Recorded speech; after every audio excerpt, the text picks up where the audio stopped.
yang kami muliakan, Pak Dr. Zakaria Husin, Lubis sebagai dosen pengampu sejarah peradaban Islam. Mudah-mudahan Allah Subhanahu wa taala senantiasa memberikan kesehatan dan juga kelapangan rezeki untuk beliau dan juga teman-teman semua para asatizah yang insya Allah akan bersama-sama berdiskusi terkait nanti dengan peradaban Islam di masa Rasulullah Shallallahu Alaihi Wasallam.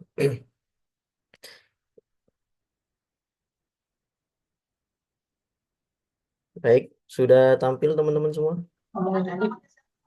Sudah ya, insya Allah. Malam hari ini insya Allah saya membawakan materi tentang puncak peradaban Islam pada masa Nabi Muhammad Shallallahu Alaihi Wasallam.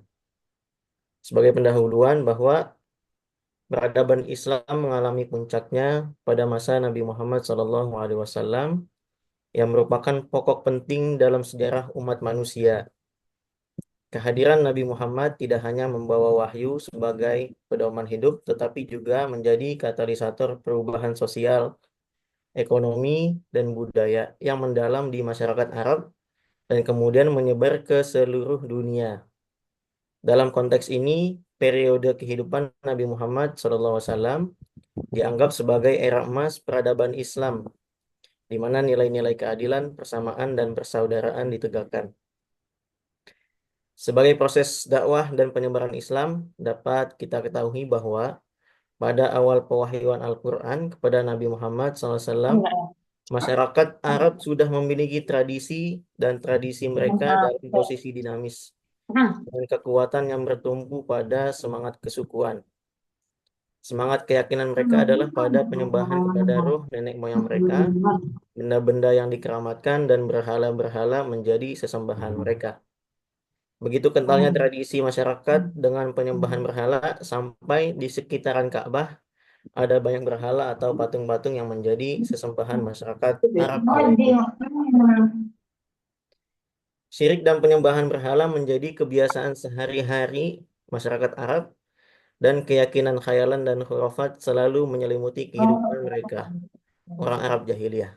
Begitulah agama dan adat istiadat mayoritas orang Arab pada saat itu. Sebelumnya, agama Yahudi eh, atau Nasrani di sini ya, Nasrani, Majusi, dan Sabi'ah masuk ke dalam masyarakat Arab, namun hanya sebagian kecil orang yang menganutnya karena kemusyrikan dan penyesatan akidah yang meningkat pesat. Keprihatinan Nabi Muhammad SAW terhadap keadaan bangsa Arab yang menyembah berhala membuatnya bertahanus atau menyepi di Gua Hiro yang merupakan awal dari kenabiannya.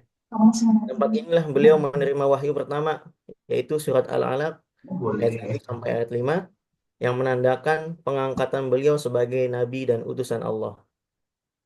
Kemudian pada saat itu, Nabi Muhammad SAW belum diberi perintah untuk menyeru umatnya. Tetapi setelah turun wahyu kedua, yaitu Al-Mudathir ayat 1 sampai 7, yaitu beliau diangkat menjadi seorang rasul, yang berarti dia harus berdakwah menyebarkan nilai-nilai agama Islam. Setelah turunnya wahyu tersebut, Nabi Muhammad SAW senantiasa bangkit untuk berdakwah kepada Allah, mengajak kepada nilai-nilai agama Islam, memanggul beban yang berat di pundaknya, tidak pernah mengeluh atas amanah yang diembannya, serta memikul beban kehidupan semua manusia, beban akidah, perjuangan, dan akhlak. Sehingga Nabi Muhammad SAW membawa bangsa Arab saat itu dari peradaban jahiliyah menuju pada puncak peradaban Islam. Maka pada makalah ini akan disajikan peradaban Islam yang mana dibawa oleh Nabi Muhammad SAW pada masanya, mulai dari periode Mekah sampai nanti periode Madinah yang mencakup pencapaian dalam bidang sosial, ekonomi, politik, dan spiritual. Sebelum kita masuk ke dalam pembahasan, mari kita sedikit kembali melihat sejarah Arab pra-Islam. Bagaimana sistem politik dan kemasyarakatannya, gitu ya.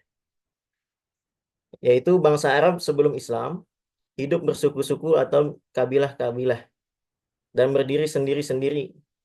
Satu sama lain kadang saling bermusuhan. Mereka tidak mengenal rasa ikatan nasional. Yang ada pada mereka hanyalah ikatan kabilah. Dasar hubungan dalam kabilah itu ialah pertalian darah. Rasa asobiyah atau kesukuan amat kuat dan mendalam pada mereka. Sehingga bila mana terjadi salah seorang di antara mereka teraniaya, maka seluruh anggota kabilah itu akan bangkit membelanya. Semboyan yang mereka sering ungkapkan adalah tolong saudaramu, baik dia menganiaya atau dianiaya. Dalam menentukan seorang pemimpin kabilah, pemimpin dipilih dan diangkat oleh kalangan mereka sendiri, dan untuk menjadi pemimpin kabilah harus memiliki beberapa kriteria tertentu. Di antaranya adalah pemberani, berwibawa, karismatik, dan lain sebagainya. Pemimpin kabilah memiliki hak baik yang bersifat moral maupun material. Di antara hak moral bagi pemimpin kabilah adalah mendapatkan penghormatan, penghargaan, dan dipatuhi segala perintahnya, memutuskan dan menjatuhkan hukuman. Adapun hak materialnya adalah dia mendapat seperempat dari harta rampasan perang, dan sebelum harta rampasan perang dibagikan, dia juga berhak untuk mengambil sebagiannya atas nama pribadi. Sebagai konsekuensinya, seorang pemimpin kabilah memiliki tanggung jawab dan kewajiban. Di antaranya adalah pada masa damai, seorang pemimpin kabilah dituntut agar bersikap dermawan dan murah hati pada saat perang dia berada di garda terdepan. Dia juga memiliki tugas untuk memutuskan gencatan senjata dan mengagendakan perjanjian. Kemudian dari aspek kepercayaan, sebelum munculnya Islam, kebanyakan orang Arab mengikuti dakwah Ismail alaihissalam, yaitu menyeru kepada agama bapaknya Nabi Ibrahim alaihissalam, yang pada dasarnya menyeru untuk menyembah Allah, mengesahkannya dan memeluk agamanya. Setelah beberapa waktu, mereka mulai mencampur kebatilan yang datang kepada mereka dengan kebenaran yang diwariskan kepada mereka. Tradisi buruk dan kebejatan moral pun tersebar luas. Akhirnya mereka jauh dari cahaya tauhid dan ajaran Hanifiyah. Selama beberapa abad mereka hidup dalam kejahiliahan sampai akhirnya datang Nabi Muhammad SAW. Dikatakan orang yang pertama kali memasukkan kemusyrikan kepada mereka dan mengajak mereka menyembah berhala adalah Amr bin Luhai bin Qom'ah, nenek moyang dari Bani Huza'ah. Ibnu Hisham meriwayatkan bahwa Amr bin Luhai pergi ke Mekah menuju Syam, dari Mekah menuju Syam untuk satu kepentingan tertentu. Tatkala dia tiba di Ma'rib yang didiami oleh Al-Amalik, anak keturunan Imlak, ada yang menyebutnya Amlik bin Laus bin Sam bin Nuh. Dia melihat mereka menyembah berhala, lalu ia berkata kepada mereka, berhala-berhala model apakah yang kalian puja-puja itu? Mereka berhala, mereka berkata kepada Amr bin Luhai, kami memuja-muja berhala-berhala guna meminta hujan. Lalu ia menurunkan hujan kepada kami. Kami memohon kepadanya, lalu ia mengabulkan permohonan kami. Amr bin Luhai berkata kepada mereka, apakah kalian mau memberiku satu berhala saja yang bisa aku bawa ke Jazirah Arab lalu mereka menyembahnya? Mereka pun memberi Amr bin Luhai satu berhala bernama Hubal. Kemudian Amr bin Luhai tiba di Mekah dengan membawa berhala Hubal itu. Ia memancangkannya lalu memerintahkan penduduk kota Mekah untuk menyembah dan mengagungkannya. Dari aspek ekonomi, keadaan sosial ekonomi masyarakat Arab sangat dipengaruhi oleh letak geografisnya. Mayoritas wilayah Arab terdiri dari daerah yang kering dan tandus, kecuali Yaman yang dikenal subur dan memiliki posisi strategis sebagai jalur perdagangan. Di bagian tengah Jazirah Arab, karena merupakan pegunungan yang tandus, Arab Badui berpindah-pindah dari satu lembah ke lembah lain di pedalaman. Mereka adalah para peternak yang mencari rumput untuk ternak. Sedangkan suku-suku yang berdiam di wilayah subur, terutama di sekitar oase, mengembangkan pertanian dengan menanam buah-buahan dan sayuran. Sementara mereka yang tinggal di perkotaan, biasanya mereka berdagang. Keahlian mereka dalam perdagangan menentukan kehidupan sosial ekonomi mereka. Mereka bahkan melakukan perjalanan dagang ke negeri Syam di musim panas dan ke Yaman di musim dingin. Yang kedua pembahasannya adalah peradaban Islam di masa Rasulullah Shallallahu Alaihi Wasallam. Peradaban Islam yang dibangun oleh Nabi Muhammad dapat ditemukan dalam berbagai dokumen sejarah. Sistem pemerintahan dan struktur masyarakatnya dapat dipelajari dan dibandingkan dengan zaman sebelumnya, sehingga meningkatkan keyakinan kita bahwa peradaban Islam diciptakan untuk kebaikan dan kemajuan manusia. Gelombang peradaban Islam pada masa Nabi Muhammad ini bisa dikategorikan menjadi dua, yaitu peradaban Islam Mekah dan peradaban Islam Madinah. Kategorisasi ini untuk menunjukkan bahwa dua kota penting di Arab tersebut memiliki kontribusi besar dalam penumbuhan dan pengembangan peradaban Islam. Sebelum Nabi hijrah ke Madinah, Islam diletakkan sebagai kerangka ideologis, sehingga masa ini merupakan era penanaman nilai-nilai Islam pada lubuk hati manusia, mulai dari tingkat individu, keluarga, dan lingkungan atau komunitas-komunitas. Berangkat kepada periode Mekah, di mana Nabi Muhammad SAW memulai peradaban Islam pada periode ini, yaitu Mekah adalah kota yang sangat penting dan terkenal di antara kota-kota Arab karena lokasinya dan tradisi yang dimilikinya. Kota Mekah ini menjadi jalur perdagangan yang aktif karena menghubungkan Syria di utara dengan Yaman di selatan. Mekah terlihat kuat dan makmur karena Ka'bah menjadi pusat keagamaan Arab yang berada di tengah kota. Ka'bah dijadikan orang Arab untuk berziarah, yang mana terdapat di dalamnya 360 berhala yang mengelilingi berhala utama mereka, yaitu Hubal. Dakwah periode wahyu bermula semenjak tahun ke-40 dari usia Rasulullah SAW, yang mana beliau mendapatkan berbagai macam perintah dari Allah Subhanahu wa taala dalam firman-Nya, "Ya ayyuhal muddatsir qum fa'anzir wa rabbaka fakabbir wa thiyabaka fatahhir war rujza fahjur wa la tamnun tastakthir wa li rabbika fasbir." Hai orang yang berkumul, bangunlah lalu berilah peringatan, dan Tuhanmu agungkanlah, dan pakaianmu bersihkanlah, dan perbuatan dosa tinggalkanlah, dan janganlah kamu memberi dengan maksud memperoleh balasan yang lebih banyak. Dan untuk memenuhi perintah Tuhanmu, maka bersabarlah. Al-Mubarakfuri menjelaskan tujuan dari perintah yang ada dalam ayat tersebut. Pertama, tujuan pemberian peringatan yaitu agar siapapun yang menyalahi keridhaan Allah di dunia diberi peringatan tentang akibatnya yang pedih di akhirat.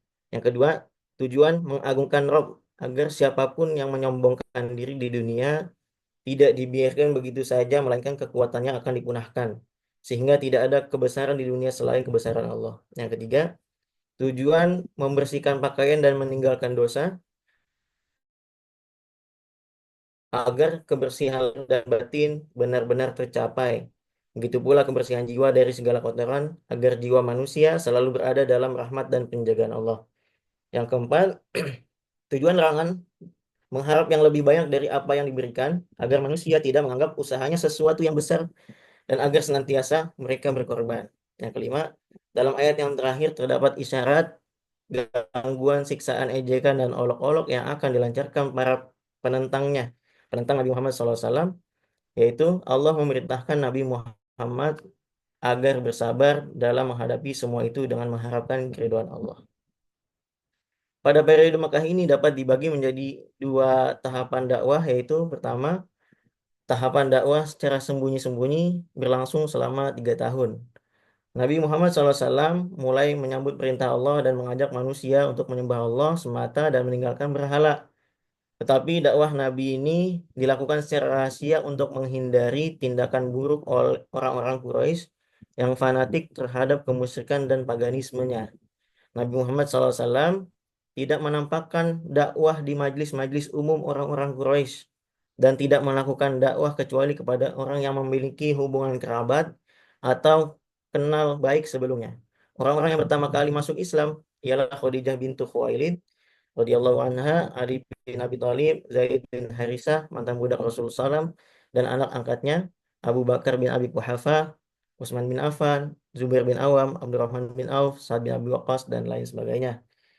Para sahabat ini masuk Islam secara sembunyi-sembunyi. Rasulullah SAW menemui mereka dan mengajarkan agama secara kucing-kucingan. Sebab dakwah saat itu dilakukan secara sembunyi-sembunyi dan perorangan. Ayat Al-Quran diturunkan sedikit demi sedikit dan dalam bentuk ayat atau potong-potongan ayat yang pendek. Tahapan dakwah secara terang-terangan. Setelah kurang lebih 3 tahun, Rasulullah SAW berdakwah secara sembunyi-sembunyi untuk orang-orang terdekatnya. Barulah kemudian turun firman Allah dalam surat Al-Hijr ayat 49, kemudian surat Asy-Syura 214 sampai 215. Allah Subhanahu wa taala berfirman, "Fasda' bima tu'mar wa a'rid 'anil musyrikin."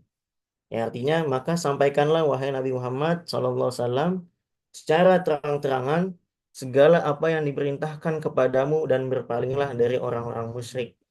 Dan Allah berfirman lagi dalam Asy-Syu'ara 2:14, "Wa anzir 'ashiratakal aqrabin wakhfid janahaka liman ittaba'aka minal mu'minin." Dan berilah peringatan kepada kerabat-kerabatmu, wahai Muhammad, yang terdekat, dan rendahkanlah dirimu terhadap orang-orang yang beriman yang mengikutimu. Langkah pertama yang dilakukan Rasulullah ialah dengan mengundang kerabat dekat beliau, seperti Bani Hashim dan beberapa orang Bani Al-Muttalib bin Al-Manaf. Beliau menyeru kaumnya kepada Allah dan berserah diri kepada Rabb-nya.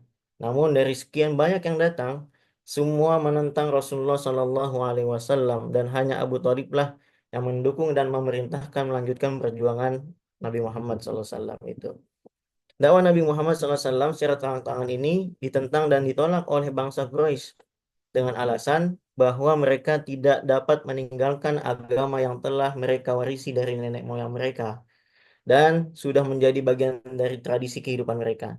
Pada saat itulah Rasulullah SAW mengingatkan mereka akan perlunya membebaskan pikiran dan akal mereka dari belenggu taklid. Dari sini dapat diketahui bahwa uslub atau gaya dakwah Nabi Muhammad SAW pada tahapan ini merupakan siasat syariah atau politik syariah. Darinya sebagai imam bukan termasuk tugas-tugas tabliknya dari Allah Subhanahu wa taala sebagai nabi. Berdasarkan hal itu, maka para pimpinan dakwah Islamiyah pada setiap masa boleh menggunakan keluasan dalam cara berdakwah dari segi Syria secara diam-diam dan jahriyah secara terang-terangan atau kelemah lembutan dan kekuatan sesuai dengan tuntutan keadaan dan situasi masa di mana mereka hidup. Kemudian dalam perjalanan dakwah Nabi Muhammad SAW secara terang-terangan ini mendapat banyak siksaan, tekanan dari kafir Quraisy dan keadaan semakin mendesak. Oleh karena itu Rasulullah SAW memerintahkan kaumnya untuk hijrah dan mendakwahkan Islam ke negeri Habasyah. Karena Rasulullah SAW mengetahui di sana ada raja yang adil dan terjamin keselamatan penduduknya. Rasulullah SAW pun sempat pergi ke Taif untuk menyebarkan ajaran agama Islam, namun tidak mendapat sambutan baik dari penduduk setiap kabilah yang beliau lalui, melainkan hanya cacian dan makian yang beliau dapat. Kemudian juga saat musim haji tiba, beliau kembali ke Mekah dan berdakwah kepada orang-orang yang melaksanakan haji dari segala penduduk dari luar Mekah. Sehingga dakwah Islam yang disampaikan dibawa ke negerinya masing-masing dan sehingga Islam bisa tersebar di sebagian Jazirah Arab. Nah, dan intisari dakwah Islam yang diberikan Nabi Muhammad SAW semasa di Mekah selama kurang lebih 13 tahun meliputi i'tikad atau kepercayaan, keimanan kepada Allah Subhanahu wa taala, amal ibadat dan akhlak budi pekerti. Kemudian kita lanjutkan kepada periode Madinah yang mana semua pengikut Rasulullah Shallallahu Alaihi Wasallam diperintahkan untuk hijrah ke Madinah. Hanya Abu Bakar dan Ali bin Abi Thalib dan beberapa orang lainnya yang diizinkan tinggal di Mekah sampai perintah Allah Subhanahu Wa Taala datang. Setelah semua sampai di Madinah, termasuk Rasulullah SAW, dimulailah babak baru dalam sejarah Islam. Nabi Muhammad sebagai eh, pimpinan agama sekaligus negara dalam upaya memperkuat Islam di tempat tersebut, beliau segera membangun dasar-dasar kehidupan bermasyarakat seperti berikut. Satu, Rasulullah Shallallahu Alaihi Wasallam membangun masyarakat baru. Langkah pertama yang dilakukan Rasulullah SAW adalah membangun masjid. Beliau terjun langsung dalam pembangunan masjid itu, memindahkan batu batanya dan juga lain sebagainya. Masjid itu bukan hanya merupakan tempat sholat semata, tapi juga merupakan sekolah bagi orang-orang Muslim untuk menerima pengajaran Islam dan bimbingan-bimbingannya sebagai balai pertemuan dan tempat untuk mempersatukan berbagai unsur kekabilahan dan sisa-sisa pengaruh perselisihan semasa jahiliyah. Di sisi lain, masjid juga menjadi tempat pemilihan khalifah, baiat, dan diskusi tentang semua persoalan umat sekaligus menjadi pusat pemerintahan. Dari masjid pula lah lahir para pasukan tangguh. Di masjid ini pula Nabi Muhammad SAW menyambut utusan para suku dan delegasi para raja dan penguasa. Kedua, persaudaraan sesama muslim, yaitu ukhuwah Islamiyah. Nabi Muhammad SAW menguatkan tali persaudaraan antara kaum muslimin muhajirin, yaitu yang berasal dari Mekah, dengan kaum Ansor muslim yang berasal dari Madinah. Hal ini membentuk persaudaraan berdasarkan agama, bukan hanya persaudaraan berdasarkan darah, sehingga sesama muslim saling terikat dalam suatu persaudaraan dan kekeluargaan. Ukhuwah Islamiyah ini yang dibangun oleh Rasulullah Sallallahu Alaihi Wasallam untuk menegakkan masyarakat dan negara Islam. Hal ini menyadarkan kita bahwa dalam membentuk sebuah negara haruslah dengan kesatuan dan dukungan dari umatnya atau penduduknya. Sedangkan dukungan itu tidak akan lahir tanpa adanya saling bersaudara dan mencintai. Yang ketiga, membangun hubungan persahabatan dengan orang-orang yang tidak beragama Islam atau non-Muslim. Karena di Madinah juga ada beberapa orang yang beragama Yahudi, serta beberapa kelompok lain yang tetap menganut kepercayaan nenek moyangnya. Langkah ini merupakan pekerjaan penting yang dilakukan Rasulullah Shallallahu Alaihi Wasallam sehubungan dengan nilai perundang-undangan bagi negara baru Madinah. Untuk menyelaraskan hubungan antara tiga kelompok tersebut, Nabi mengadakan perjanjian atau kesepakatan dalam piagam yang disebut Konstitusi Madinah atau yang lebih dikenal dengan Piagam Madinah. Piagam Madinah itu mengandung beberapa pelajaran penting berkaitan dengan hukum-hukum pemerintahan bagi masyarakat Islam. Yang pertama, perjanjian ini dalam istilah modern dapat disebut sebagai Undang-Undang Dasar. Perangkat ini merupakan asas yang diperlukan bagi pelaksanaan hukum-hukum syariat Islam dalam kehidupan masyarakat. Yang kedua, perjanjian tersebut menunjukkan keadilan perilaku Nabi Muhammad SAW terhadap kaum Yahudi. Dan yang ketiga, perjanjian tersebut menunjukkan kepada beberapa hukum yang sangat penting dalam syariat Islam, diantaranya kesatuan kaum muslimin, tumbuhnya nilai solidaritas dan sepenanggungan, persamaan kemanusiaan, syariat yang adil adalah kembali kepada hukum Allah Subhanahu wa taala. Kemudian peradaban baru dalam kehidupan masyarakat Arab yang dibangun Nabi Muhammad ini sesuai dengan firman Allah Subhanahu wa taala dalam surat Al-Hujurat ayat 13, ya ayyuhan nasu inna khalaqnakum min dzakarin wa untha wa ja'alnakum syu'uban wa qabaila lita'arafu inna akramakum 'indallahi atqakum innallaha 'alimun khabir. Wahai manusia, sesungguhnya kami telah menciptakan kamu dari seorang laki-laki dan perempuan. Kemudian kami menjadikan kamu berbangsa-bangsa dan bersuku-suku agar kamu saling mengenal. Sungguhnya yang paling mulia di antara kamu di sisi Allah adalah yang paling bertakwa. Sungguhnya Allah Maha Mengetahui lagi Maha Teliti. Kemudian dalam membangun peradaban Islam di periode Madinah ini, Rasulullah SAW juga memperhatikan perekonomian umat Islam, yaitu setelah Rasulullah SAW selesai dalam membangun asas-asas kemasyarakatan dan politik di Madinah, beliau melanjutkan peradaban ini dengan membangun perekonomian Islam yang kokoh sehingga kaum muslimin menjadi masyarakat yang sejahtera dan beradab. Rasulullah SAW mengubah kebijakan ekonomi dan keuangan negara berdasarkan prinsip-prinsip Al-Quran. Di antaranya segala bentuk eksploitasi ekonomi termasuk riba haruslah dihapuskan. Rasulullah SAW dalam membangun peradaban ekonomi Islam juga menerapkan kebijakan fiskal, yaitu tindakan pemerintahan untuk mengubah sistem perpajakan atau pengeluaran. Tujuan dari kebijakan fiskal dalam ekonomi adalah pencapaian maksimal bagi individu dan dalam masyarakat, khususnya dengan tujuan mencapai alokasi sumber daya yang efisien, stabilisasi ekonomi, pertumbuhan, distribusi pendapatan, dan kepemilikan yang merata. Beberapa kebijakan tersebut mencakup satu, pemanfaatan Baitul Mal, yang mana Baitul Mal adalah lembaga keuangan negara yang mengawasi dana zakat, infak, sedekah, kharaj, jizyah, dan lainnya dari umat Islam. Ketika Rasulullah SAW hijrah ke Madinah dan menjadi kepala negara, beliau mendirikan Baitul Mal tersebut.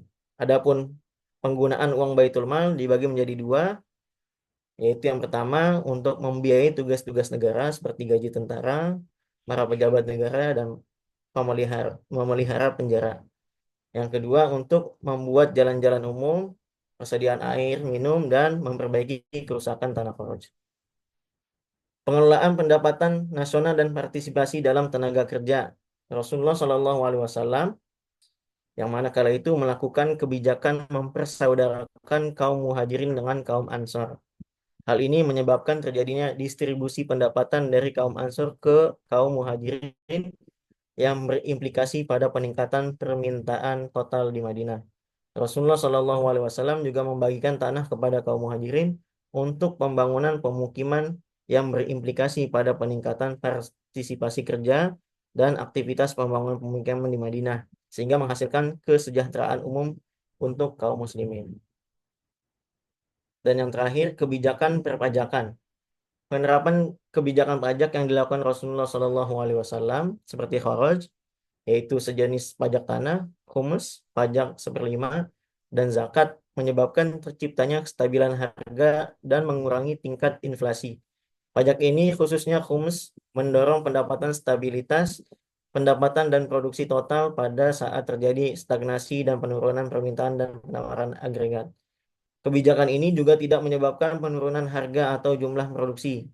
Pajak merupakan sumber utama perbelanjaan pemerintah sebagai sebagian dari pengeluaran pemerintah untuk membiayai kegiatan-kegiatan pembangunan dan sebagian lainnya untuk membiayai administrasi pemerintahan, membiayai perbelanjaan untuk angkatan bersenjata, membiayai sistem pendidikan dan kesehatan rakyat, membayar gaji pegawai pemerintah, dan perbelanjaan perbelanjaan tersebut akan meningkatkan pengeluaran agregat dan mempertinggi tingkat kegiatan ekonomi negara. Dan menjadi kesimpulan bahwa peradaban Islam bermula saat Nabi Muhammad SAW diberikan wahyu untuk menyerukan dakwah kepada ajaran agama Islam ini terhadap masyarakat musyrik Mekah. Pokok dakwahnya adalah seruan tauhid dan menitik beratkan penanaman nilai-nilai tauhid ke dalam setiap jiwa individu. Kemudian peradaban Islam di masa Rasulullah sampai pada puncaknya ketika berada di Madinah dengan langkah-langkah konkret mendirikan negara Islam yang pada saat itu terkenal dengan negara Madinah. Peradaban Islam paling monumental yaitu bahwa dalam kehidupan sosial politik ada prestasi mengagumkan yang patut dicatat adalah bersatunya masyarakat Madinah dan Arab pada umumnya di bawah kepemimpinan Rasulullah Shallallahu Alaihi Wasallam dan dideklarasikan sebagai negara Madinah. Kualitas perkembangan manusia diukur dengan transformasi eksistensinya baik secara individual maupun kolektif. Mungkin ini yang bisa saya sampaikan. Mudah-mudahan bermanfaat. Jika ada yang ingin didiskusikan, dipersilahkan kepada teman-teman semua.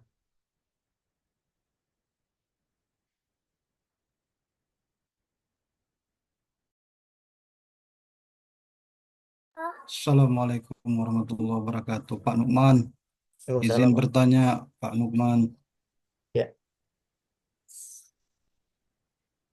silakan Pak Wira. Mudah-mudahan, mudah-mudahan dalam keadaan sehat walafiat ya Pak Nukman dan Pak Dr. Zakaria Husin Lubis Amin. dan teman-teman sekalian. Halo, Ah, siapa? ini berkaitan, pertama pertanyaan saya adalah, apakah perkembangan Islam di Madinah berangkat dari konstelasi politik di Mekah sebab kemunculan figur Rasulullah yang mendobrak legitimasi kepopuleran tokoh-tokoh yang sebelumnya sudah eksis di Mekah? Itu pertanyaan pertama. Yang kedua, berkaitan dengan Piagam Madinah yang mungkin bisa juga dikatakan sebagai puncak peradaban ya. Maka pertanyaan saya adalah apakah pembentukan Piagam Madinah lebih didasari oleh kebutuhan pertahanan, kepentingan membangun koalisi, atau strategi politik Rasulullah dalam memimpin masyarakat Madinah? Itu dua pertanyaan saya, Pak Nu'man Abdul Aziz. Terima kasih. Assalamualaikum warahmatullahi wabarakatuh. Waalaikumsalam warahmatullahi wabarakatuh. Terima kasih Pak Wira. Pertanyaan tahan dulu ya. Nanti insya Allah dijawab.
Ini izin menjawab pertanyaan yang kedua terlebih dahulu, Pak Wira, yaitu tentang eh, penyusunan Piagam Madinah yang dilakukan oleh Rasulullah SAW.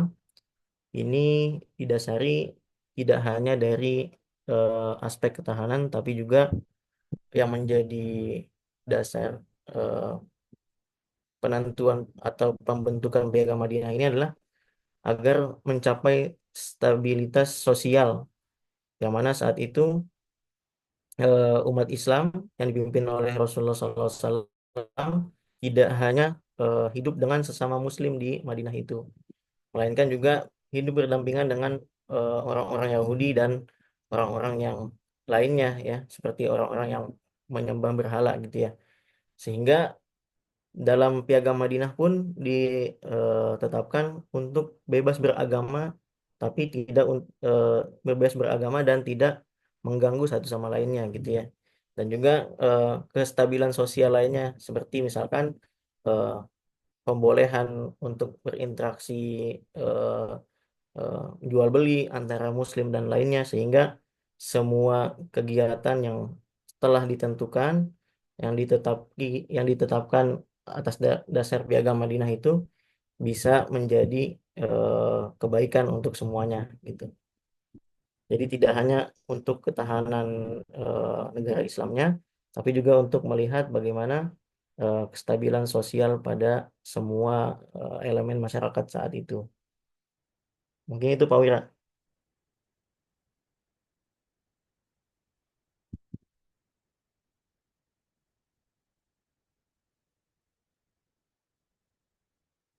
Pertanyaan pertama tadi apa Pak Wira? Maaf, agak ini tadi ya.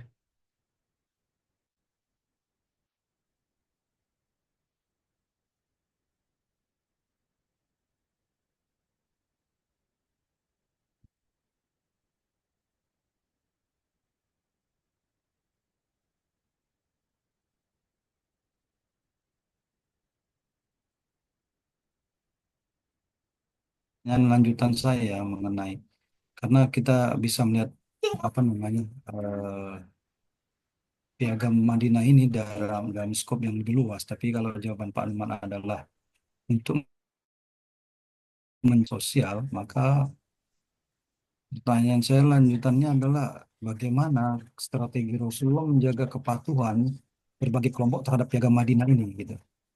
Karena kita tahu bahwa Madinah heterogen, masyarakat yang majemuk, walaupun dominasi Aus dan Khazraj itu juga dianggap paling mendominasi, tapi kita jangan lupa di situ ada Yahudi, Hmm. ada Nasrani, dan ada Majusi juga di dalam. Nah, bagaimana Rasulullah menjaga kepatuhan kelompok-kelompok ini terhadap Piagam Madinah? Dan apakah poin-poin isi Piagam Madinah itu hanya sifatnya untuk mengelola masyarakat Madinah saja gitu? Apakah tidak ada impact atau efek keluar seperti tekanan psikologis secara politis kepada kelompok-kelompok yang berkuasa di Mekah? Kira-kira begitu pertanyaan saya. Iya, iya.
Namun yang saya juga pahami tentang Piagam Madinah ini adalah bagaimana nilai-nilai dari pasal-pasal yang ditetapkan, yang disepakati dan ditandatangani bersama itu menjadi eh, dasar-dasar toleransi dalam beragama gitu ya.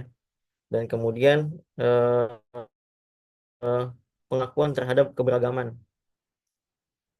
yang mana saat itu memang Madinah diisi oleh kaum muslimin, orang Yahudi dan juga orang Majusi, Nasrani juga gitu ya. Sehingga ketika Piagam Madinah itu disepakati dan tidak dilanggar, maka insya Allah semua hak-hak daripada golongan-golongan tersebut akan eh, didapati gitu ya. Sementara ketika ada perjanjian-perjanjian yang dilarang atau diingkari, maka Rasulullah Shallallahu Alaihi Wasallam dengan para sahabat pasukannya gitu ya tidak sungkan-sungkan untuk memberikan hukuman gitu ya.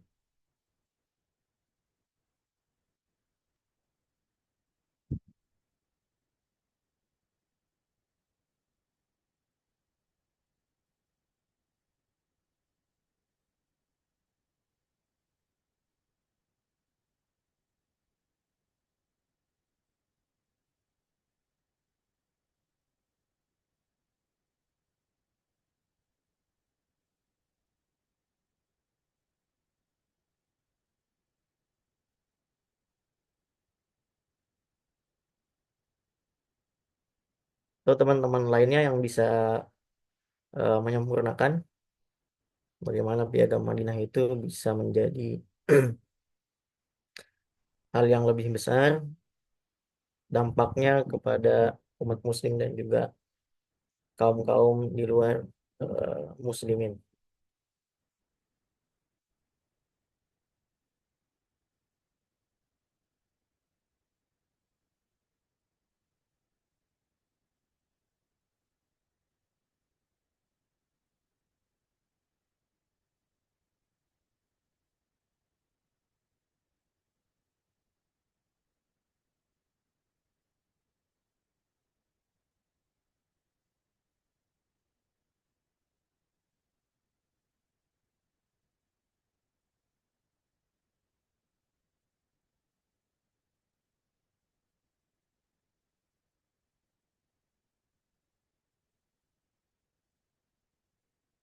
Atau ada pertanyaan lainnya teman-teman?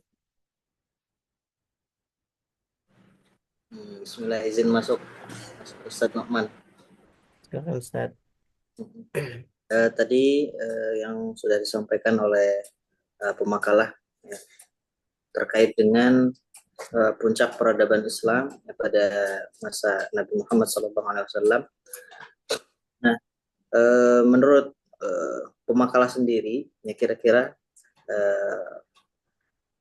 apa saja ya pelajaran utama ya yang bisa kita ambil ya, dari puncak peradaban Islam yang ada pada masa Nabi Muhammad SAW yang relevan ya dengan tantangan ya dunia kita sekarang ini ya, di dunia yang modern yang tentunya tantangannya berbeda ya di zaman Nabi Muhammad kita sekarang ya. Namun dari analisa pemakalah sendiri ya apa yang bisa dipetik gitu ya dari yang tadi dipaparkan oleh Pak Nukman yang kemudian bisa kita terapkan mungkin di era disrupsi sekarang ini.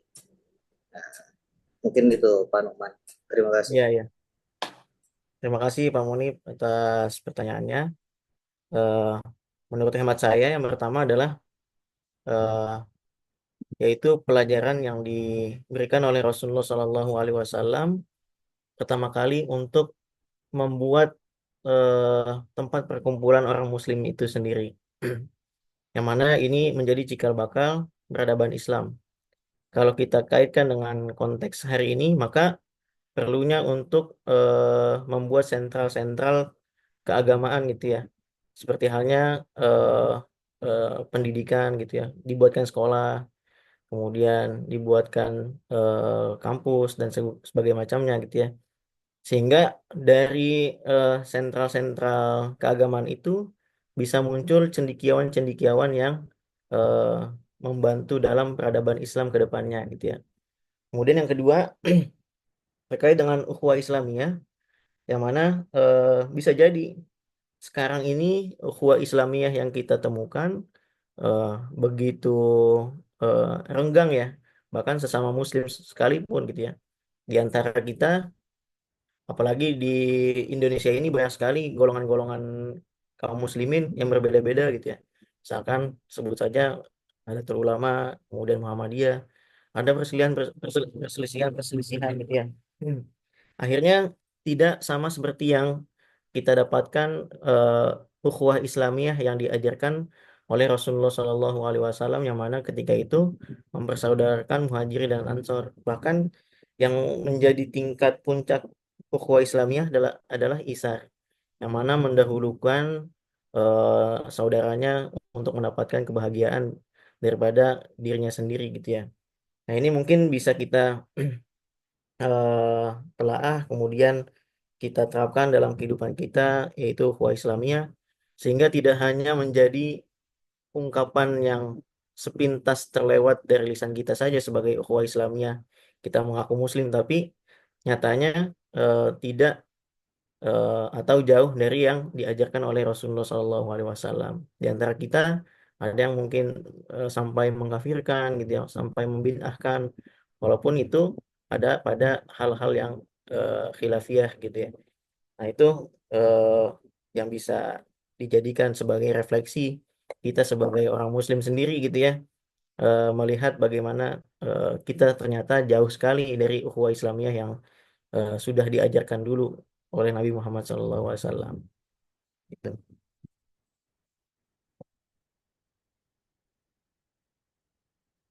Mungkin itu dulu Pak Munit. Ya baik Pak Maman. Terima kasih.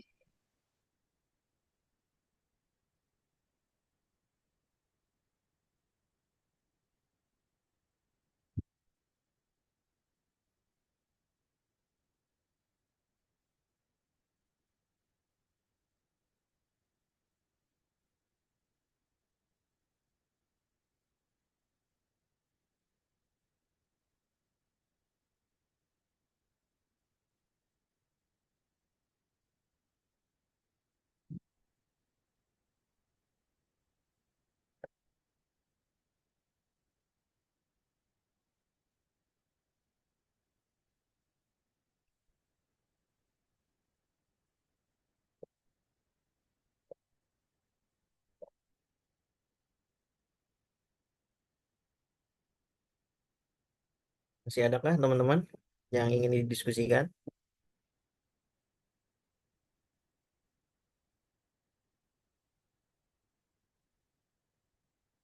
Kalau tidak ada, apakah bisa dikembalikan ke Pak Dokter?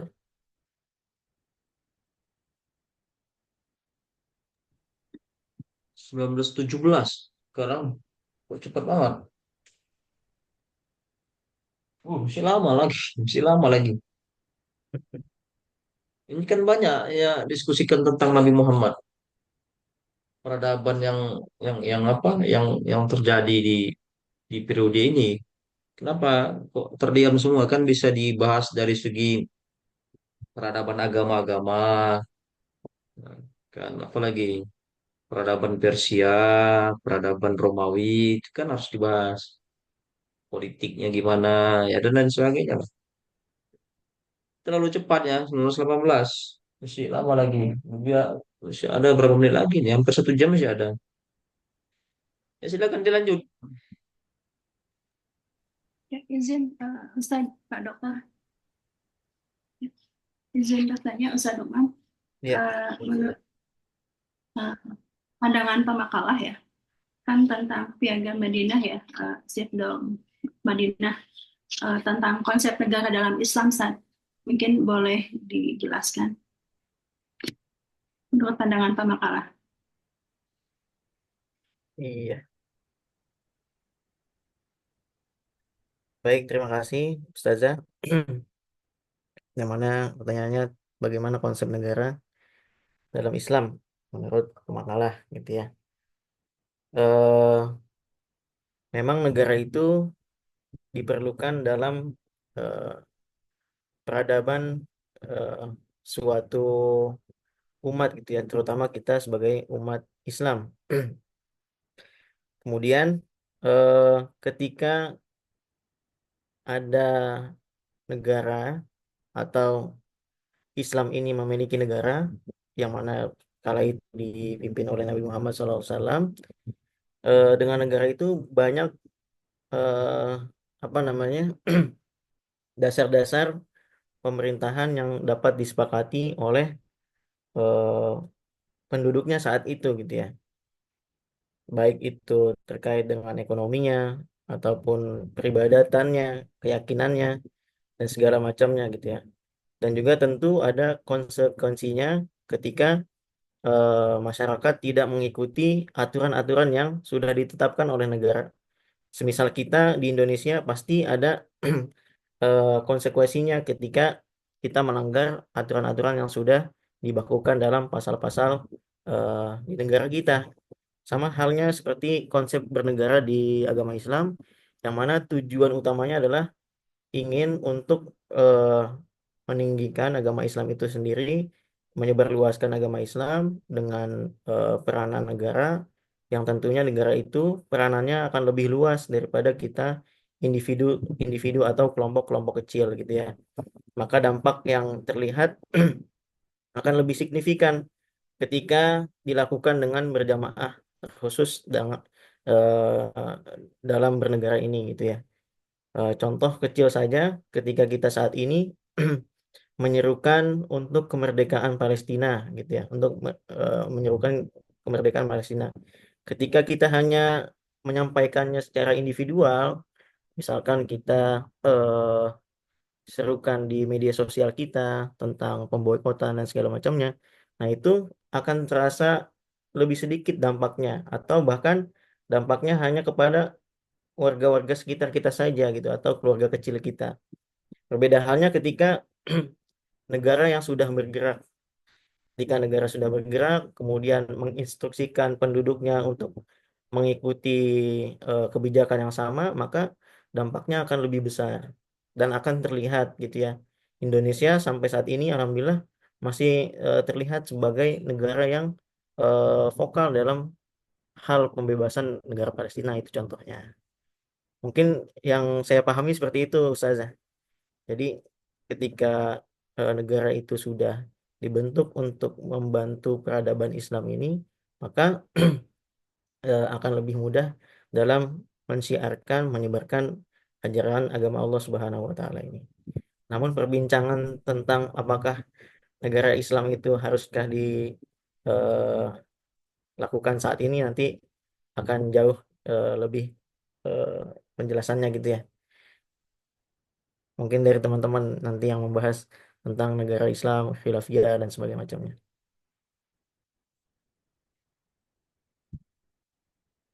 Khilafah maksudnya.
Sudah tidak ada.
Apa bisa dikembalikan ke Pak Dokter?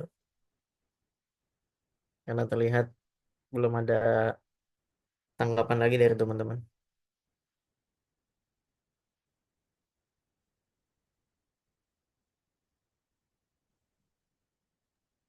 Kenapa Kak sudah selesai?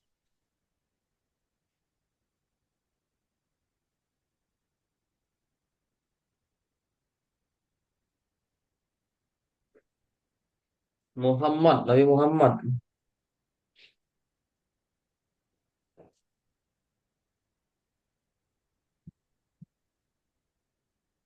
Al-Furqan masih masuk nggak Al-Furqan ini? Ada kabarnya Al-Furqan?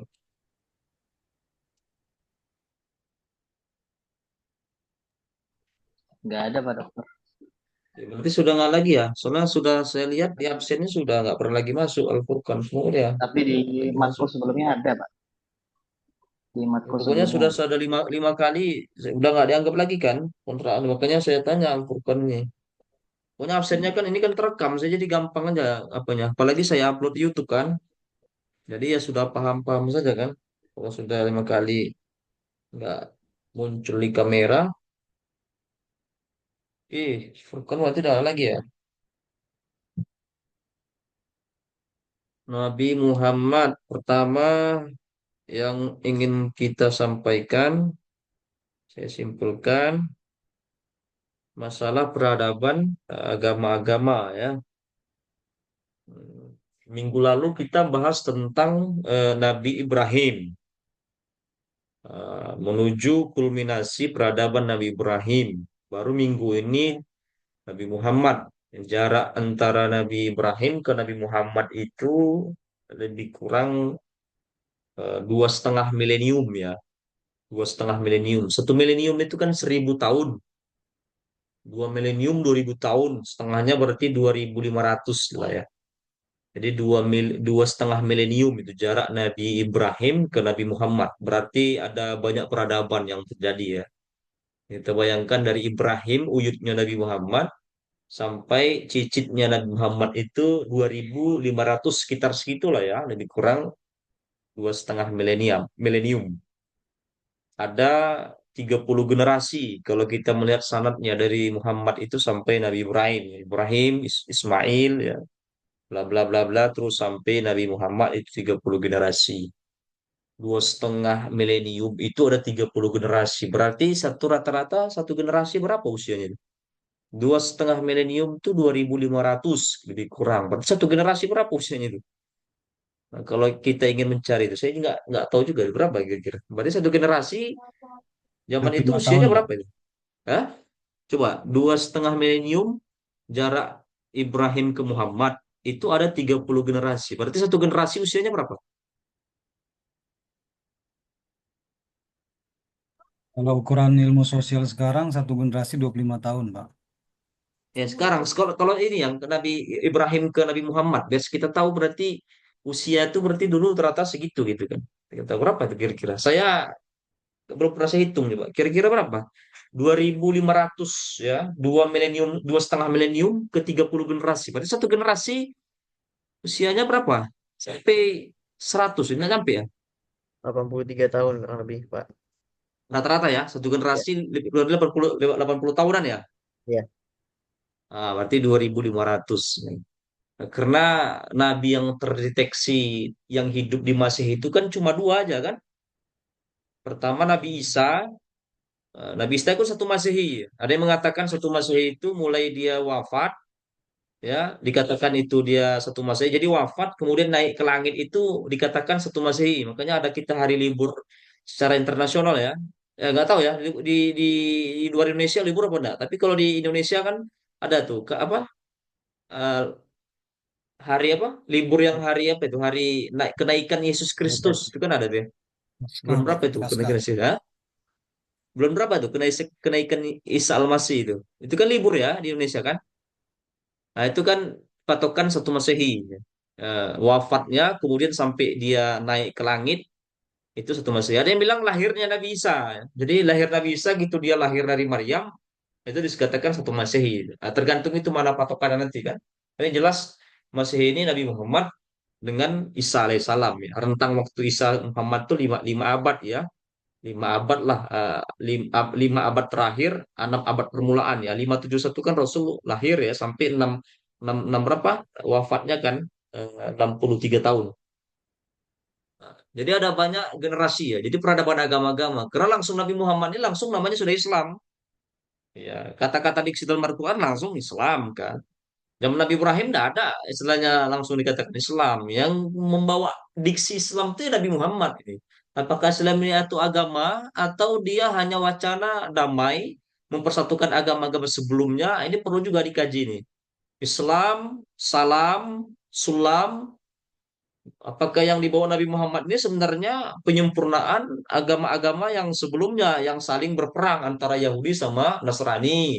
Mana yang paling pantas? Jadi datang yang namanya Islam itu untuk mendamaikan antara Yahudi dan Nasrani. Jadi Islam itu bukan agama, tapi hanya semacam ajaran moral yang mendamaikan antara Yahudi dan Kristen. Nah, itu perlu dikaji ulang lagi kan? Kalau dia merujuk kepada salam. Islam, ya agama yang kita yakini sekarang ya Islam. Atau apa lagi? Nah, coba dikajilah masalah Islam nih ya. Apakah betul ada agama Islam secara peradaban atau dia hanya munculnya itu hanya mendamaikan saja kelompok-kelompok agamawan yang bertikai antara Islam dan Yahudi, terutama para apa ahlul kitab. Nah, Islam ini dia lahir setelah ya Kristen dan Yahudi. Nah, ketika membahas tentang agama-agama samawi ini di makalah Nabi Muhammad ini, nah, kita ini nggak bisa lepaskan dari yang namanya Yahudi dan Kristen. Yang paling menarik kalau saya bahas, saya ambil literatur dari Barat ya, dari Barat. Kemudian yang dari Timur Tengahnya saya ambil dari Ramadan Al-Buti, ya, bersupaya seimbang, proporsional ya. Yang Baratnya saya ambil dari Karen Armstrong. Karen Armstrong itu nulis buku History of God ya, dia sudah di bahasa Indonesia kan namanya Sejarah Tuhan. Saya cari-cari tadi, saya ada bukunya tapi ya bisa juga di-download sini. Saya share ya. Tapi nggak lengkap kalau download. Memang kalau langsung beli baru lengkap ya. Sejarah Tuhan. Kelihatan ya?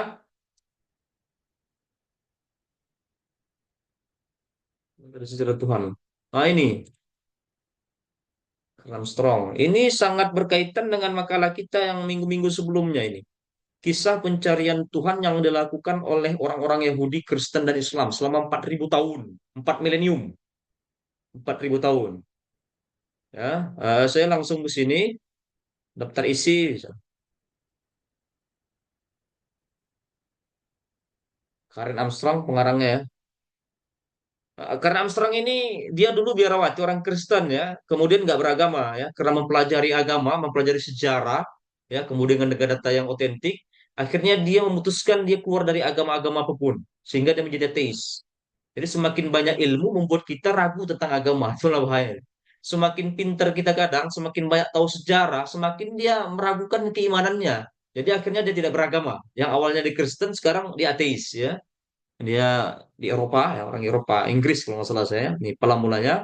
Nah, ini sejarah ketika makalah-makalah sebelumnya pada mulanya. Tuhan yang satu berarti ini identik dengan yang namanya ya Nuh ya. Ketika Nuh itu diutus ya, untuk membalikkan lagi kepercayaan yang monoteis. Monoteis itu Tuhan yang satu. Nah, Nuh itu kan diutus untuk monoteis. Ya. Ini makalah yang lain. Jadi apapun ceritanya, dimanapun masanya, dimanapun tempatnya, itu selalu yang namanya manusia itu ya mendambakan yang namanya Tuhan yang satu. Kenapa Tuhan berubah-berubah setiap masanya? Itu gara-gara manusia semakin berkembang, semakin berperadaban, ya, semakin bermigrasi dia. Jadi antara satu wilayah dengan wilayah lain itu beda-beda. Semakin banyak komunitas, semakin banyak pemikiran-pemikiran masuk, apalagi setelah masuknya filsafat, itu semakin Tuhan itu berubah-berubah wujudnya.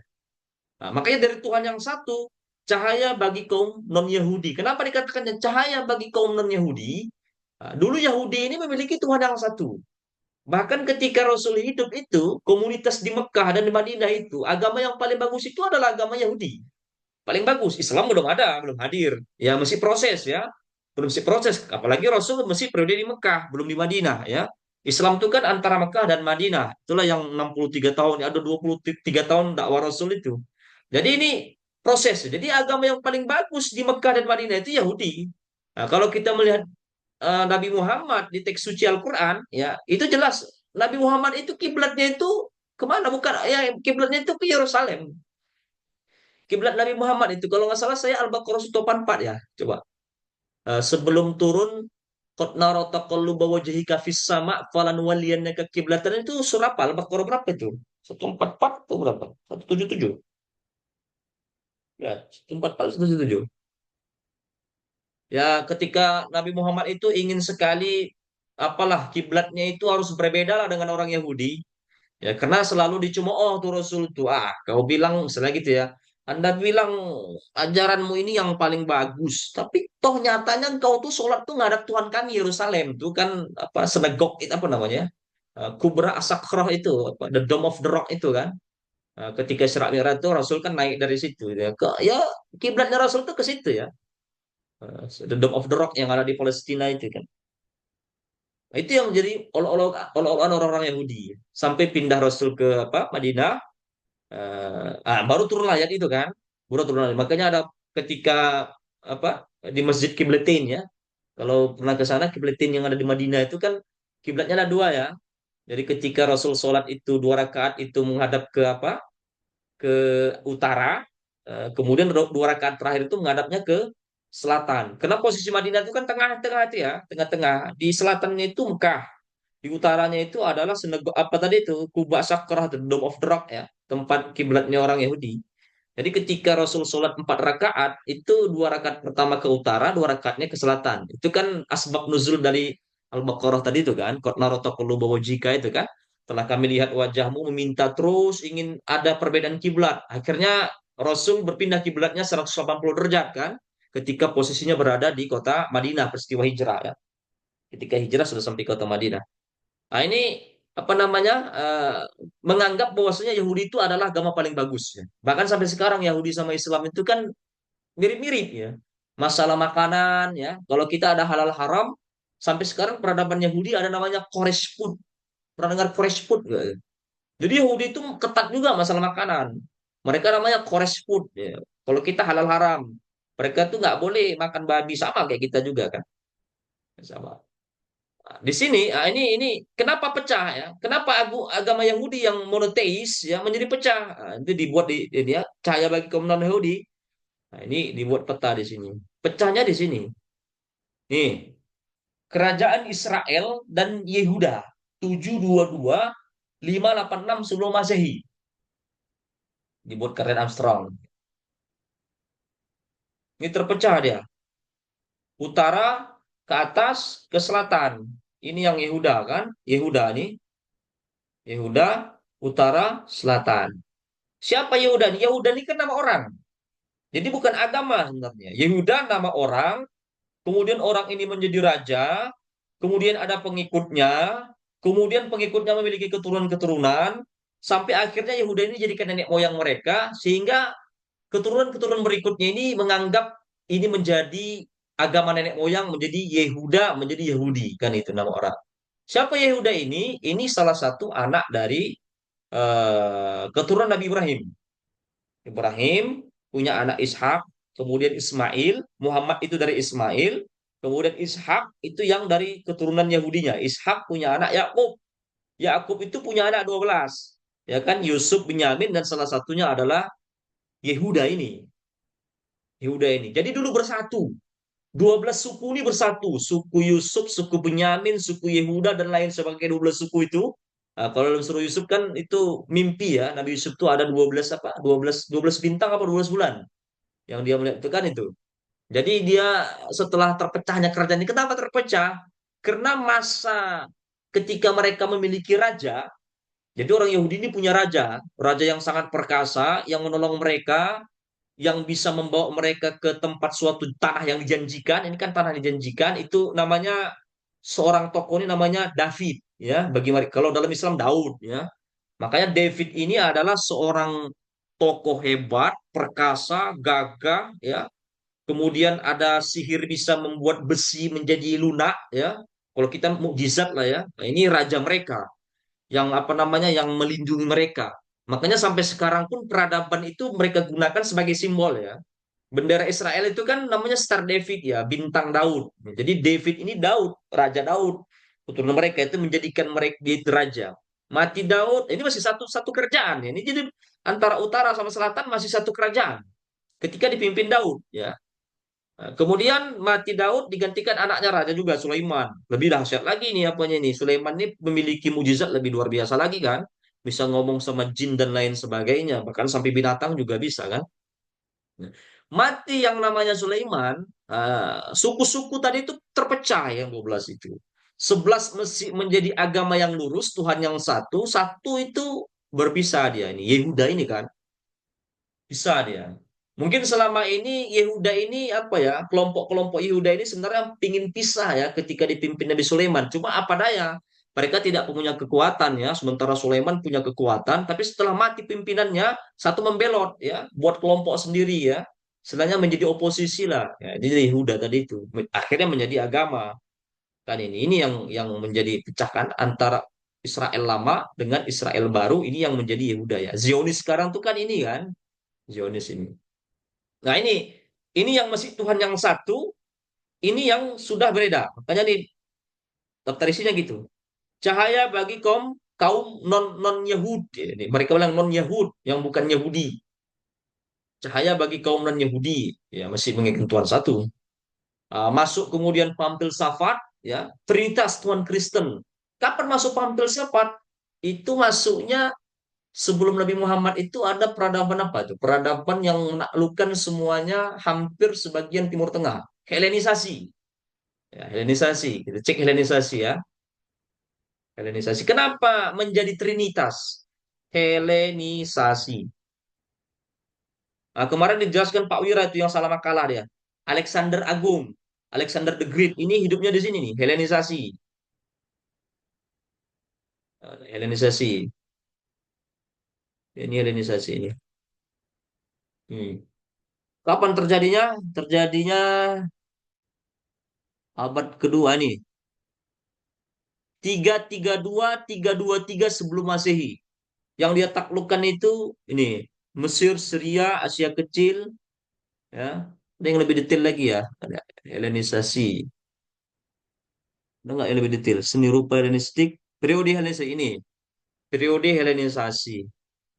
Kita lihat petanya, hanya Alexander Agung. Ini terjadi sebelum Nabi Muhammad. Nah ini dia.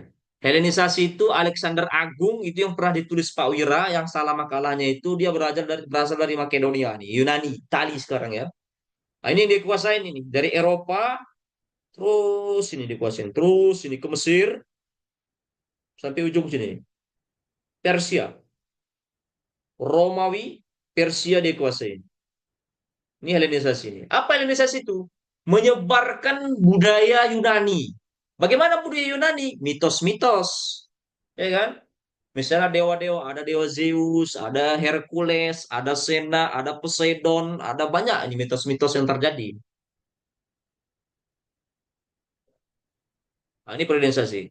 Sampai disinilah lahir para filosof-filosof. Ada Socrates, ada Aristoteles, ya. Kemudian siapa lagi? Ada Ptolemeus, ada dan lain sebagainya. Jadi filsafat pertama lahir kan sebenarnya dari sini ya, terkenal filsafat Barat ini.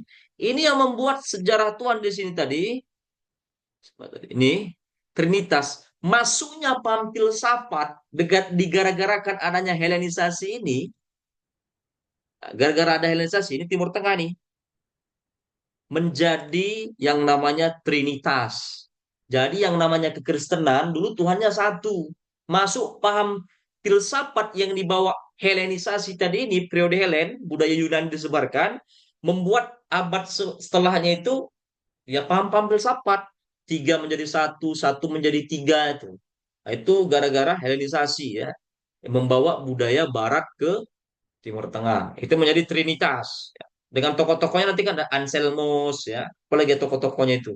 Yang paling terkenal ini yang mengajarkan Kristen ini tiga satu itu nanti Rasul pertamanya itu Paulus. Ya, Rasul Paulus dia buat juga di sini Paulus. Kenapa sekarang paling banyak kekristenan itu ada di Eropa? Yang ngajarkan itu Paulus ya. Kalau yang datang kemarin di Indonesia itu Rasul keberapa itu? Ketiga berapa? Yang pertama itu Paulus. Jadi setelah mati Paulus digantikan lagi rasul keduanya sampai itu jadi estafet kerasulan itu terus nggak mati-mati sampai yang sekarang yang hidup. Yang kemarin jumpa sama Pak Nasar di Istiqlal itu. Nah, itu yang keberapa itu? Itu apa? Itu Paus apa tuh? Paus Paus kemarin Paus apa? Paus Benediktus yang kemarin sama Pak Nasruddin. Nah, ini yang pertama nih. Rasul pertamanya Pak ya yang Paulus. Nah, dia buat petanya itu mengajarkan paham Trinitas. Mana dia? Petanya ini dia petanya. Nih, ini yang salib ini kota-kota tempat Santo Paulus menyebarkan agama 45 sampai 65 Masehi ini. Ini kota-kotanya kan. Nah, ini Eropa semua ini. Ini Laut Tengah. Ya ini semuanya Eropa itu. Italia, Yunani. Jadi Paulus ini berasal dari mana? Timur Tengah. Belajar Timur Tengah, kemudian kan di sini Timur Tengah ini. Ini Mesir kan? Diajarkan, nah, kayak tersebar lah. Jadi pengajaran Rasul pertama mereka Paulus kan. Makanya Kristen tersebar dari Timur Tengah masuk ke dunia Eropa. Yahudi masih di sini. Ada yang buat juga nih Yahudi. Patriark gereja tersebar di sini. Kemudian ada Yahudi dan Kristen. Mana Yahudi dan Kristen? Imperium Islam, Yahudi dan Kristen. Yahudi, komunitas Yahudi dan wilayah Islam. Mana Yahudi, Yahudi dan Kristen. Jauh sebelum Islam ya. Nah, mana? Ah ini sebelum Islam. Ini Nabi Muhammad di sini. Ini tanah Arab dan sekitarnya pada masa Nabi Muhammad. Berarti sebelumnya sebelum masa Nabi Muhammad ini. Ah, udah tersebar ya. Gereja sudah tersebar. Tadi diajari Santo Paulus, Kristen dan Yahudi. Ah, ini Kristen dan Yahudi. Ini saling perang ini, Kristen dan Yahudi. Apakah Islam itu lahir itu sebagai mendamaikan antara Kristen dan Yahudi ini? Nah, ini kan dia nih petanya ini. Di mana ada Kristen dan Yahudi. Apakah Islam itu menjadi agama atau hanya sebagai pendamai? Jadi ajaran yang bagus itu ajaran dua-dua ini. Islam itu datang menyempurnakan ajaran dua ini. Kira-kira begitu deh. Itu peradaban agama-agama ya. Kenapa ada agama Yahudi, Kristen, dan Islam. Sesuai dengan namanya Islam Salam. Nah, ini karya Armstrong. Buku karya Armstrong. Kemudian kita sinkronkan ke Sirah Nabawi. Sirah Nabawi mengarang tentang Rasul. Saya ambil rujukannya Ramadan Al-Buti. Muhammad Ramadan Al-Buti. Nah, ada kecocokan antara Ramadan Al-Buti dengan apa? Dengan Karen Armstrong ini ya. Ramadan Al-Buti ini wafat 2010. Dr. Ramadan Al-Buti. Dia banyak merujuk kepada Sirah Nabawi Ibnu Hisham. Tapi kalau Ibnu Hisham itu terlalu kurang kurang apa ya? Kurang rasional. Lebih rasional ini Ramadan Al-Buti. Maka saya gunakan Ramadan Al-Buti. Apalagi pendidikan akademisnya tinggi ya. Ini yang dari Timur Tengah. Dikatakan Ramadan Al-Buti, kenapa Islam itu dia nggak lahir di Arab itu. Petanya tadi di sini ya.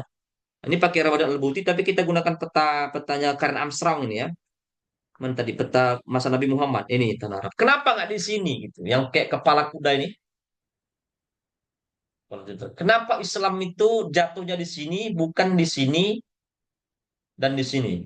Sudah kelihatan di sini. Sini ada kerajaan Persia, kekaisaran Persia. Di sini ada kekaisaran Bizantium. Jadi kalau seandainya di sini diturunkan Islam atau di sini, memang sudah nggak murni lagi. Ini sudah mengalami peradaban kelas tinggi ini. Sama-sama kerajaan utara dan selatan yang saling berperang. Bahkan Al-Quran juga menggambarkan ini, surah Ar-Rum kalau nggak salah saya. Gulibatir Rum, dikalahkan Romawi oleh kerajaan Persia. Kemudian setelah itu, beberapa tahun setelah itu, Romawi yang menang. Nah, ini terjadi, dari sini kita melihat ada peradaban ya. Peradaban yang paling dominan di Jazirah Arab ini. Peradaban apa? Peradaban Khomar dan judi. Ini peradaban Khomar dan judi apa kalau melihat ayat ini terjadi sini. Kenapa? Judi itu apa ya? Kalau dulu judi itu bukan suatu hal yang negatif, sekarang saja negatif.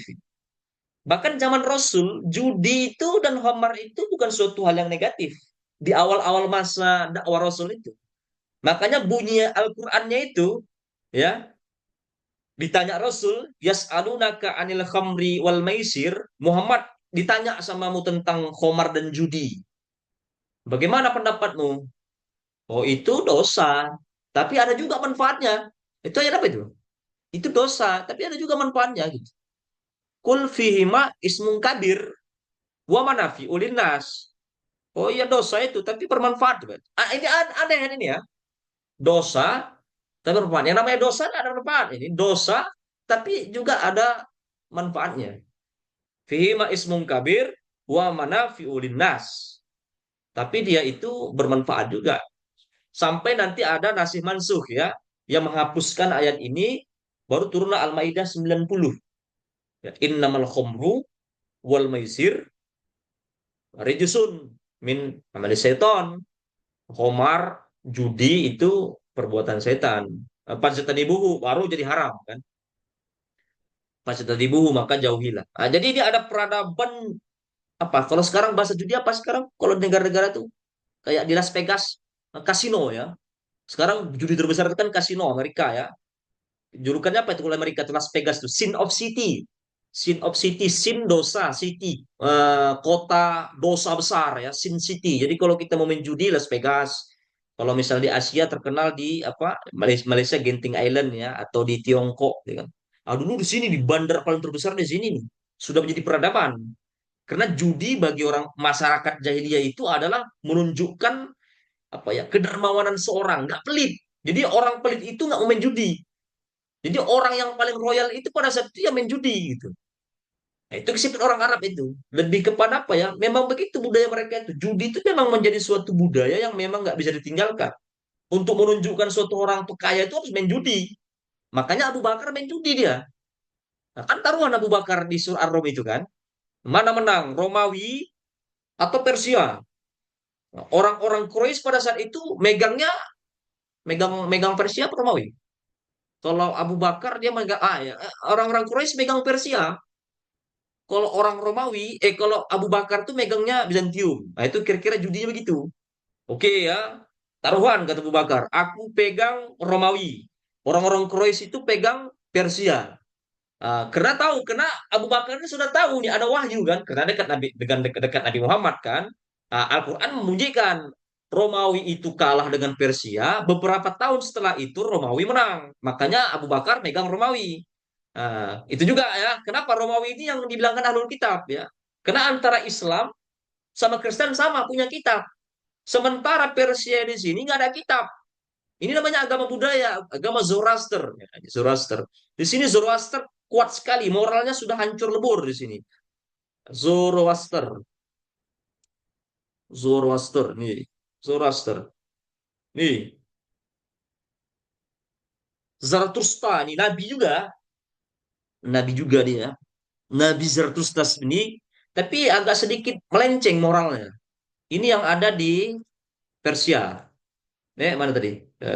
Ini yang ada di sini, Zoroaster, Zarathustra.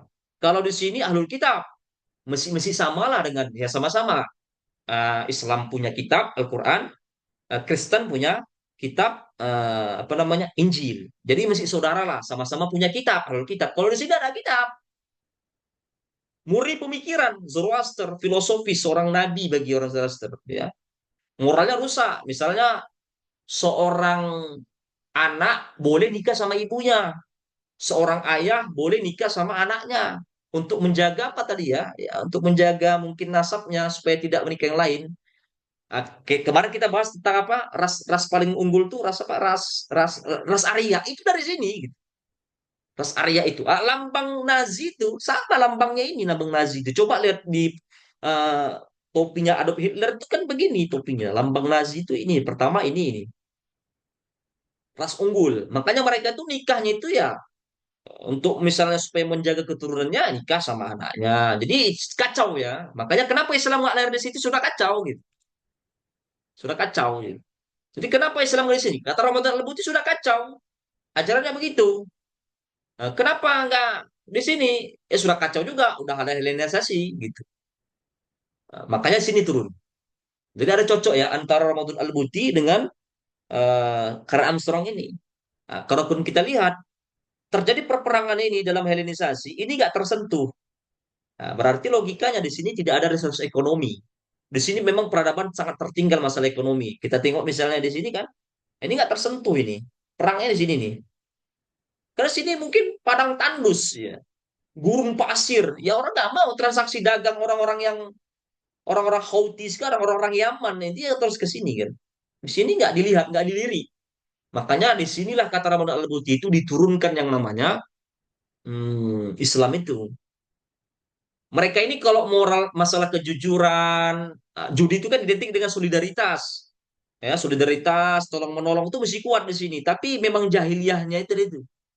Nah, jadi mesti murni jahil, tapi moralnya masih bagus dibandingkan moral yang ada di sini. Ya, kemudian yang ada di sini nih, yang sudah terkontaminasi dengan paham mitologi-mitologi. Makanya Islam turunkan di sini. Itu menurut Ramadan Al-Buti. Jadi saya rasa ada kecocokan ya. Jadi dan gitu posisi letaknya pun strategis ya. Pertemuan antara utara dan selatan ini kan, jalurnya ini, pertemuannya ini. Nah, ini tidak terjamah dia. Makanya Islam turunnya di sini dia. Murni, masyarakatnya masih bodoh, ya tidak bisa baca tulis, ya sejati baca tulis. Ya namanya peradaban itu menunjukkan suatu bisa namanya baca tulis ya. Nah, kalau sini kan sudah peradaban maju baca tulis ya, resource ekonomi di sini enggak. Makanya di sinilah Islam turun menurut Ramadan Al-Buti itu surah nabawinya ya. Peradaban agama itu satu. Kemudian selanjutnya apa lagi? Politik ya, politik. Politik yang terjadi pada masa Rasul ya, Bizantium Persia, politik yang terjadi pada masa Rasul itu ketika Rasul sudah posisi di Madinah. Nah, posisi di Madinah. Ini Madinah. Makanya namanya Piagam Madinah. Ya, peradaban ini yang menginspirasi semua lahirnya suatu negara, ikatan negara. Ya. Kalau dulu kan suku-suku dulu. Suku-suku dalam satu wilayah ini terbagi macam suku-suku. Ya, suku-suku. Suku-suku. Kemudian ketika jadi Madinah, ya, Munir Al-Munawwarah, ada dibuat undang-undang tertulis Piagam Madinah ya yang menjadikan mereka ini yang terpecah suku-suku ini menjadi satu ya. Ada Khosros, ada apalagi Koinuko, ada Nadir ya, ada Aus, ada Khasras ya, ada orang Yahudi yang dibingkai dengan Piagam Madinah. Nah, itu membentuk suatu negara. Ya. Kemudian abad pertengahan, ini yang kalau misalnya politik kan begini, apakah Islam ini bisa bersatu dengan negara? Nah, ini jadi pertanyaan menarik ini. Apakah Islam itu bisa bersatu dengan negara? Sampai sekarang kan orang bahas gitu, apa bisa Islam itu bersatu dengan negara? Ini jawabannya di sini nih.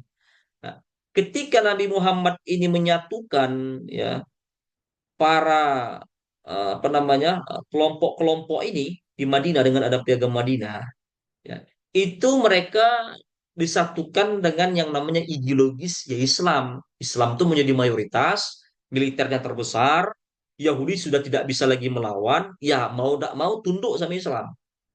Jadi yang menyatukan mereka ini Islam, mereka ini mayoritas Islam yang membuat undang-undang tadi itu.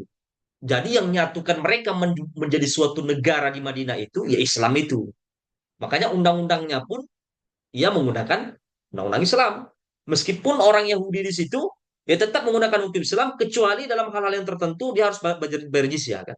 Nah, ketika abad pertengahan muncul teori namanya nations. Nation as a state. Ini berpaham dari barat ini. Nations itu yang menyatukan warga negara itu bukan agama, tapi yang menyatukan itu adalah tempat lahir. Nations itu artinya di mana engkau lahir, itu nations itu. Bahasa Prancis itu kan di mana lahir gitu. Makanya sama kayak Sumpah Pemuda ya. Kita baru Sumpah Pemuda kemarin. Lahir, tumpah darah, ya, apalagi bahasa.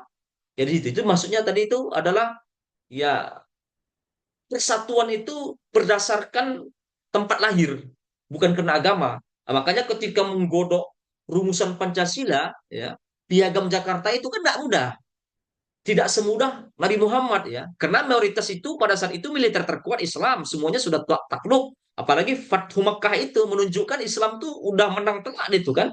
Inna fatahna laka fatham bumida itu penaklukan kota Makkah menunjukkan Islam itu sudah menang telak. Nah, kalau teori nations ini, teori negara ini, itu tidak bisa. Makanya ketika merumuskan Pancasila, itu terbagi kelompok-kelompok tuh. Kelompok yang mengatakan bersatunya Indonesia untuk mengusir penjajah Jepang atau Belanda itu bukan karena Islamnya, tapi karena Sumpah Pemuda. Kami pemuda-pemudi bahasa Indonesia itu ya berbahasa yang sama bahasa Indonesia. Awalnya bahasa Melayu itu ditantang itu. Nggak bisa bahasa Melayu, harus bahasa Indonesia. Bahasa Indonesia. Kemudian tumpah darah, darah Indonesia pribumi kan apalagi tiga ya. Bahasa, tumpah darah, lahir yang sama, satu lagi apa? Saya lupa. Sumpah Pemuda. Berarti nggak diketahui nih wawasan kebangsaan ya. Satu lagi saya lupa ya. Pokoknya bahasa Indonesia, tanah tumpah darah Indonesia. Satu lagi bangsa kalau masalah saya ya. Nah itu, jadi ini membuat rumusan Pancasila itu kan yang kaum nasional yang lahir itu kayak Soekarno, Hatta itu nggak mau Islam. Makanya ketika membuatkan Pancasila itu ketuhanan itu bukan nomor satu kan, nomor lima yang paling terakhir. Yang paling utama itu ya kemanusiaan, asas kemanusiaan. Tapi ditentang ya dengan orang-orang yang belajar dari Timur Tengah, ya kan? Ditentang dari orang-orang yang belajar dari Timur Tengah. Siapa orang-orang belajar dari Timur Tengah? NU. Siapa lagi itu? Muhammadiyah. Satu lagi Syarikat Islam. NU itu anaknya Hasyim Asyari, Wahid Hasyim. Itu ikut merumuskan Pancasila. Ada PPKI, ada BPUPKI kan. PPKI Panitia Persiapan Kemerdekaan. BPKI itu kan Badan Penyelidikan itu. Wahid Hasyim di situ dia. Ya karena bapaknya dari Timur Tengah, banyak pendidikan Timur Tengah, maka dia terkontaminasi dengan Timur Tengah, berarti agama. Muhammadiyah, Abdul Qadir Muzakkar, Ahmad Dahlan. Serikat Islam, nama juga Islam kan. Nah, Serikat Islam itu kan dulu Serikat Dagang Islam, itu memang menjaga Islam. Jadi antara nasionalis dengan agama, ini kan bertarung ini, bertarung. Makanya berbulan-bulan menyiapkan itu kan. Berbulan-bulan menyiapkan itu. Beda dengan Nabi Muhammad menyiapkan piagam Madinah sebentar saja. Karena mayoritas Islam di saat itu yang menyatukan mereka itu ya Islam menang. Tapi kalau di kita atau di Eropa itu ya tanah lahir bukan agama. Nah, itu masalah politik ya. Nah, dari politik ini muncul HAM. HAM yang diajarkan Rasul. Hak asasi manusia ya. Jadi hak asasi manusia ini, peradaban hak asasi manusia ini, kalau kita belajar hak asasi manusia ini, saya baca artikel Presiden pertama Amerika Serikat. Sampai simbol negara Amerika Serikat itu ada patung Liberty itu kan patung kebebasan. Ya, itu dibuat terinspirasi dari artikel-artikel tulisan John Locke. John Locke ini abad abad 17 atau 18 ya, seorang filosofis ya, yang dia mengatakan apa blood, life, apalagi itu free ya, istilahnya darah, kemudian apalagi itu blood, freedom, kebebasan itu hak-hak hak dasar manusia yang harus dijaga. Nah, ini pernah kata-kata ini pernah diungkapkan Rasul ketika haji wada, haji perpisahan ya. Sesungguhnya darah kalian innama apa dima'akum wa apa lagi wa amwalakum haramun alaikum kan, darah kalian kemudian harta kalian itu suci sebagaimana suci ya, yang bisa mengambil itu hanya Tuhan. Jadi John Locke itu terinspirasi dari situ. Bahkan ketika uh, apa namanya abad kegelapan ya, ketika agama mendominasi suatu wilayah dan suatu negara ya, itu ada seorang seorang humanis ya, aktivis humanis itu pidato pidato di depan Bapak Gereja, namanya Pico Mirandola. Pico Mirandola. Ya, kalau nggak salah Pico Mirandola, Pico de Mirandola. Dia ceramah depan Bapak para gereja bahwasanya antara agama sama manusia, mana yang lebih mulia? Yang lebih mulia itu adalah manusia. Nah, ini kan sontak membuat apa namanya partisipan pada saat itu kan kaget, termasuk bapak-bapak itu atau termasuk para paus-paus yang ada di gereja itu. Loh, yang paling mulia itu kan agama. Yang paling mulia itu kan gereja. Kenapa Anda membilang itu manusia? Anda didapat dari mana? Dia kan ditangkap itu. Di mana Anda dapat ini? Saya mendapatkan ini dari Saracen. Saracen itu bahasa Arabnya Masyrik, ya orang timur. Orang timur ini termasuk ya identik dengan perang salib. Nanti ada makalah perang salib. Perang salib ini ya antara Islam dan Kristen. Yang mengajarkan hak asasi dasar manusia itu ya dari Muhammad. Dari Muhammad, Pico Mirandola mengatakan dari orang Saracen, John Locke membuat itu sehingga presiden pertama Amerika, siapa? Presiden Amerika pertama? Thomas Jefferson. Thomas Jefferson Thomas Jefferson itu presiden pertama Amerika itu terinspirasi memerdekakan Amerika itu dari tulisan-tulisan John Locke ya. Darah, life, sehingga simbol Amerika itu patung Liberty itu ya dari tadi itu tulisan John Locke terinspirasi oleh Thomas Jefferson itu yang jadi presiden pertama Amerika. Itu HAM ya. Bukti bagaimana HAM yang diajarkan Rasul itu ya cukup berhasil ya sampai menjadi inspirasi bagi negara di luar Timur Tengah. Saya rasa itu ya kesimpulan dari saya. Silahkan di ini di closing statement pemakalah sebelum saya tutup. Silakan disimpulkan. Baik, terima kasih kepada teman-teman semua atas partisipasi dan juga Pak Dokter yang telah mengelaborasi makalah pada malam hari ini, yang mana peradaban Islam yang dibentuk oleh Nabi Muhammad SAW memang menjadi puncak peradaban Islam, dan juga akan terasa peradaban peradaban Islam dan berefek kepada eh, pengikut-pengikut setelahnya, yang insya Allah nanti akan dibahas oleh teman-teman lainnya di pertemuan berikutnya. Mungkin itu yang bisa saya sampaikan. Mudah-mudahan ada manfaat yang bisa didapatkan. Wabillahi taufiq wal hidayah. Assalamualaikum warahmatullahi wabarakatuh. Assalamualaikum warahmatullahi wabarakatuh. Oke, Waalaikumsalam warahmatullahi tolong di wabarakatuh. screenshot ya ketua kelas. Kita ketemu lagi di hari Rabu depan ya. Saya live. Assalamualaikum warahmatullahi wabarakatuh. Waalaikumsalam warahmatullahi Waalaikumsalam.